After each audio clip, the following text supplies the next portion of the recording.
Kaugnay ng balitang yan, makausap natin si Manila 2nd District Representative Rolando Valeriano. Magandang hapon po, Congressman Valeriano, at welcome back sa Arangkada Balita.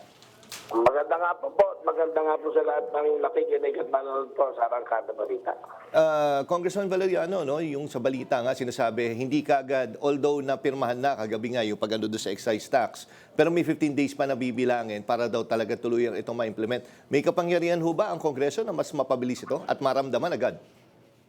Sa totoo lang po, wala na eh. Pero nagsasadya sana ako sa gobyerno, kay Presidente, na baka pwede para ma-implement kaagad. I-tax credit na lang yung mga oil company. Pero nevertheless, pag hindi po na-implement kaagad yung 15 days, ako nahahabaan eh. Kasi meron ng 3 linggo yata tayo naghihirap. So another 15 days, isang buwan mahigit. Eh baka pag dumating po yung oras na yun, wag naman sana, meron pa rin gera, baka mamaya wala na tayong supply. So ano pang i-implement natin kung wala na rin gasolina, kung wala na rin crude, di po ba?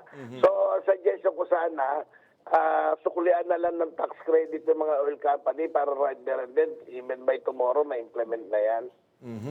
By tomorrow, pagka tax credit.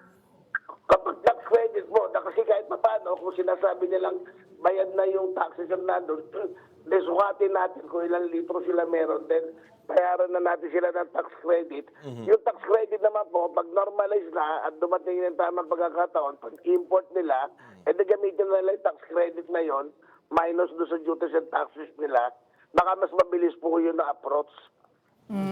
Okay. Sabi ng Malacanang, ang pag-aaralan nila, yung pagbibigay rin ng subsidy sa mga consumer at hindi lang sa mga nasa transport sector.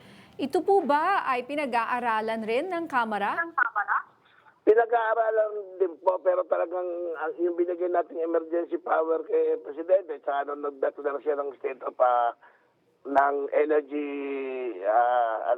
kumbaga, emergency na rin talaga. Pwede niya na hong i-implement yun eh, na pakiusapan at lagyan na rin ng price ceiling dapat yung mga goods natin, lalo-lalo na yung mga canned goods, yung mga dati nang nandyan, naka-display na, hindi na yung bago.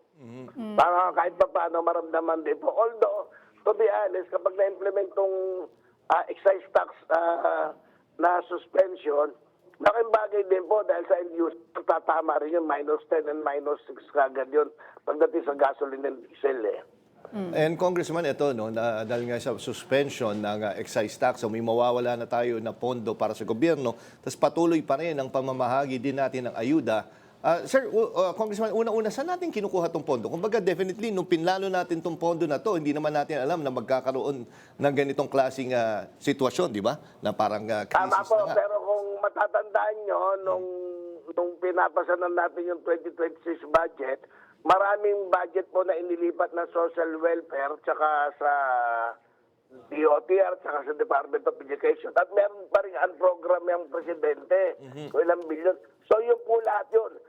Since simula ng 2026, ngayon pa lang naman bumababa yung budget ng gobyerno, pwede nang gamitin yung supposed to be na hatiin nila, saka na lang natin pag-isipan or saka na lang natin hanapan na supplemental kapag kulang. Pero in the meantime, yung mga IX, TUPAD, lahat po ng klaseng ayuda, press pa yan.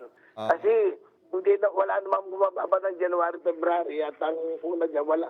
At according to the Malacanang, sinabi rin po ni ES, nakausap po siya, na underspending tayo ng 250 billion for the first quarter. So, yun po lahat pwede natin gamitin para pansuporta dito sa crisis na inaabot natin. So tama, bali yung unprogrammed funds na lagi natin naririnig noon, dito pala yung pinaka siya nagagamit sa mga ganitong klaseng sitwasyon. Yan, po, in case of emergency, yan, tama-tama po. At sana nga, hindi natin magamit, pero ayan na po, ginagamit na natin dahil otherwise, talaga namang kapos na ngayon ang kinikita ng taong bayan dahil sa taas ng gasolina itabot natin. Okay, at ito naman po, may nagmumungkahi na lagyan ng price cap kada litro ang presyo ng petrolyo. Pero sinabi ng DOE na baka mauwi raw po ito sa mas maraming gasolinahan na magsasara. Nagsasara na nga yung iba ngayon eh. Ano po ang inyong masasabi dito? Talagang yung hindi po realidad yung price cap kasi because of the regulation law nga, mukhang wala tayong magagawa dyan dahil lalo na yung mga, kung may darating pa in transit, na sigurado kung kituhan na rin ng mga gasoline, ng mga oil players sa mataas.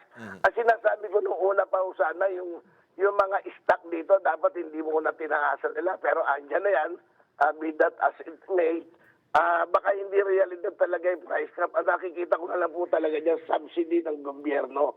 Kumbaga, tumbasa na lang, bigay na lang sa taong bayan na sa gano'n kung ano man yung shortage sa pera, mapuna ng konti. Kaya yung ginagawa po ngayon ng gobyerno, magbibigay ng 5,000 sa mga driver, magbibigay. Yung po maganda yung kahit pa paano, napapagkasya yung kinukulang ngayon na pera. Dahil kung ang minimum wage mo ngayon, kung kumikita ka na halimbawa 15,000 a month, ang kailangan mong pera ngayon siguro mga 25. So kung bibigyan ka ng gobyerno na another 10,000 for this month, mapapag-abot mo na. At yun po yung nakikita ko dyan. Tsaka yung po, Congressman, no, actually bukod dito nga sa excise tax, ang sinisigaw ng mga transport sector ay yung pag-alis nga sa VAT, pati na rin yung pagtanggal nga sa all the regulation law.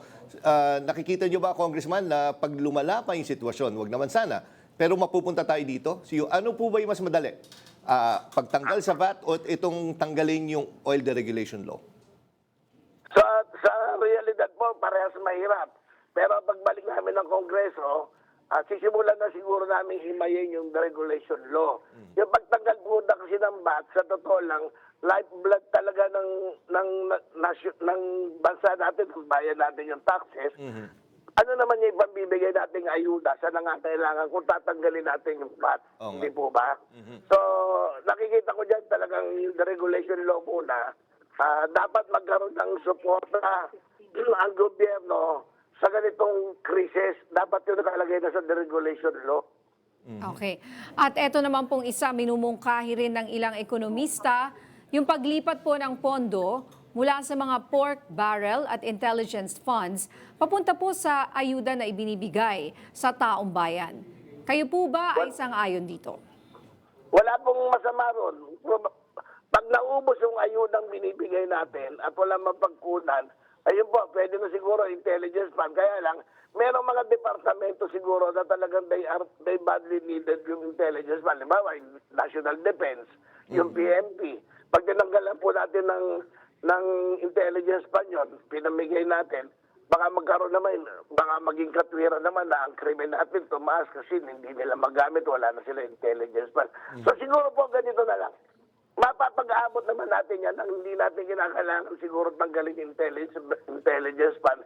Yung, kung siya nasabi niyo po, yung pork barrel o yung project per district na nasa DPWS, kailangan na nga rin ako, nananawagan na rin ng isang linggo pa sa DPWS, magpabiting na rin kayo, maggawa na rin kayo ng construction kasi with that, magkakaroon ng trabaho yung mga kapitbahay natin, lalo na yung construction worker.